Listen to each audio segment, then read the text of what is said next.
Tubahaye ikaze nanone mu makuru agezweho kuri uyu wa 9 Mutarama 2026 ubwo Mugisha Benjamin wamenyekanye nka The Ben yizihizaga isabukuru ye y'imyaka 39 y'amavuko. Yasangiye n'abatishoboye batuye mu murenge we.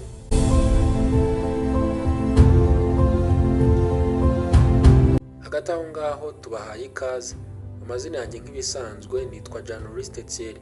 Murakaza neza mu muryango mugari wa Kadamu TV. Nk'uko amakuru abivuga, Mugisha Benjamin benshi bazi nka The Ben aherekejwe n'umugore we Uwicyeza Pamela yagiye gusangira isabukuru y'amavuko n'abatishoboye bo mu murenge atuyemo, abashyikiriza ibirimo ibyo kurya n'ibikoresho by'isuku. Kuri uwa 9 Mutarama 2026 ubwo The Ben yageneraga imfashanyo aba baturage batishoboye mu murenge wa Gatenga mu karere ka Kicukiro, yavuze ko ari igikorwa yifuza ko cyajya kiba buri mwaka. Ati maze kuganira n'umugore wanjye yifuza ko ari igikorwa twajya dukora buri mwaka kandi kikagenda cyaguka. Rero ni byinshi navuga ariko nababwira ko mbakunda kandi nk'uko turi abaturanyi ubwo tuzakomeza tugende tugongana mu duce dusuhuzanye.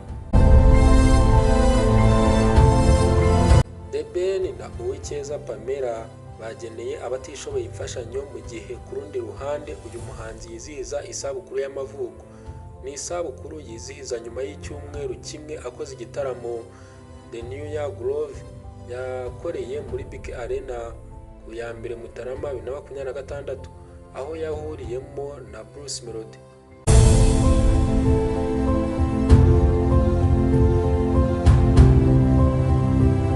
The Ben uyu wujuje imyaka 39 y'amavuko ni umwe mu bahanzi b'izina rikomeye mu Rwanda by'umwihariko mu muziki. Akaba ari umwe mu bahanzi bakunzwe ku ndirimbo zamenyekanye harimo nk'iyitwa Why yakoranye na Diamond, Ni Forever, Habibi, Ndaje ndetse n'izindi. Mu yandi makuru kandi umuhanzi Bruce Melody nawe uri umwe mu bakomeye hano mu Rwanda yasabye leta y'u Rwanda ko yashora imari mu muziki bityo ukaguka ukaba mpuzamahanga. Bruce Melody uri mu bahanzi bakomeye mu Rwanda yavuze ko umuziki urimo amafaranga kandi wakurura abakerarugendo benshi mu gihe waba uhawe agaciro n'abahanzi bagashoramo imari nk'uko ishorwa mu bikorwa biteza imbere ubukerarugendo. Uyu muhanzi ibingibi yabigarutseho mu kiganiro Igihe Sport Club. Yahamije ko mu bihe bitandukanye yahuye n'umukuru w'igihugu agira ubwoba bwinshi agasesa urumeza. Yagize ati niyo mwahura ka gihumbi umubiri uzana urumeza. Nje ntabwo kuvuga byemera mba numva gusa ahubwo nkasohoka nijujuta mvuga nti nari mfite agatekerezo kuki ntakamubwiye.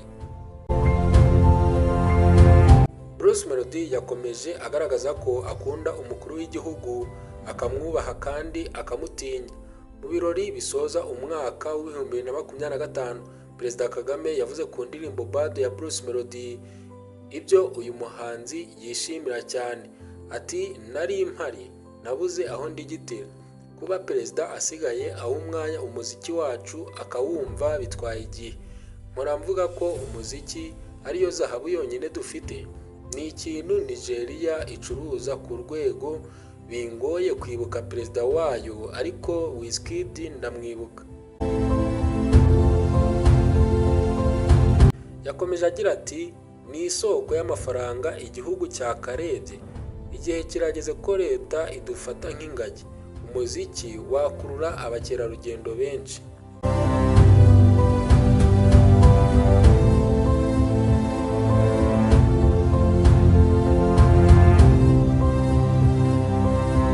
Nk'uko twabigarutseho kandi Bruce Melody ni umwe mu bahanzi bagezweho muri iyi minsi dore ko afite indirimbo imaze igihe gito yitwa Popo yakoranye na Diamond wo muri Tanzania na Brown Joe wo muri Nigeria ikomeje kubica bigacika mu muziki nyarwanda yewe no hanze yarwo.